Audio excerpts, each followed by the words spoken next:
आज के आधुनिक विज्ञान की बात छोड़िए, आज का भौतिक विज्ञान जहां हार जाता है, खड़े हाथ कर लेता है, वहां से योग का विज्ञान शुरू होता है। मैं स्वयं अपने अनुभव बताता हूं। मैंने महर्षि महेश योगी के आश्रम के दिनों में प्रज्ञा चक्षु महामंडलेश्वर स्वामी गंगेश्वरानंद जी के प्रवचन सुने थे। गंगेश्वरानंद जी जन्म से ही प्रज्ञा चक्षु थे, उदासीन संप्रदाय के आचार्य।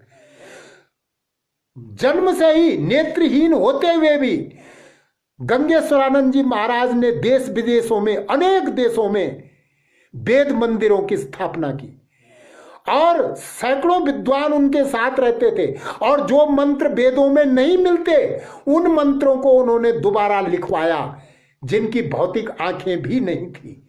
मैंने स्वयं उनके प्रवचन सुने हैं। स्वामी गंगेश्वरानंद प्रज्ञा चक्षु। दूसरे, मेरठ क्षेत्र में एक बरनावा नामक जगह है जिसका नाम वारणावत था, वारणावत। वहां पर एक कृष्णदत्त ब्रह्मचारी का आश्रम है आज। किसी समय कृष्णदत्त ब्रह्मचारी 13-14 साल की उम्र में भैंसे चराते थे, बिल्कुल अनपढ़ थे, स्कूल कभी गए नहीं।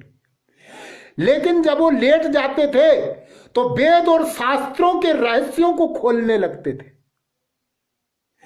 उनके अंदर से कोई श्रृंगी ऋषि नाम का ऋषि बोलता था। जैसे ही वो सीधे लेट जाते थे, सभी शास्त्रों और वेदों का सार सामने आने लगता था।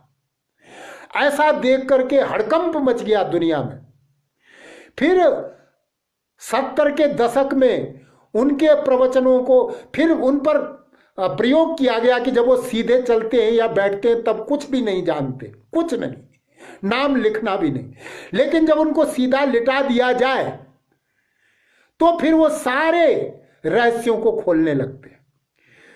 तो उस समय आर्य समाज आदि कई संस्थाओं ने उनके प्रवचनों की कैसेटें, उस समय में जब पुराने टाइप की कैसेटें होती थी, तैयार करवाई थी।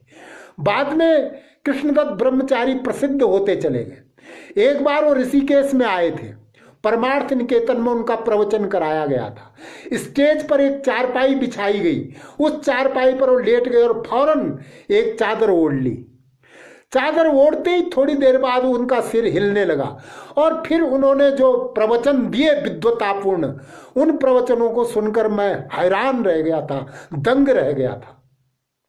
यह है योग का प्रभाव। तीसरी बात, आप आजकल भी निरंतर देखते हैं, रामानंदाचार्य पीठ के जगतगुरु रामानंदाचार्य पीठ के श्री राम भद्राचार्य जी महाराज चित्रकूट में जो है विकलांग विश्वविद्यालय के संस्थापक, परम विद्वान,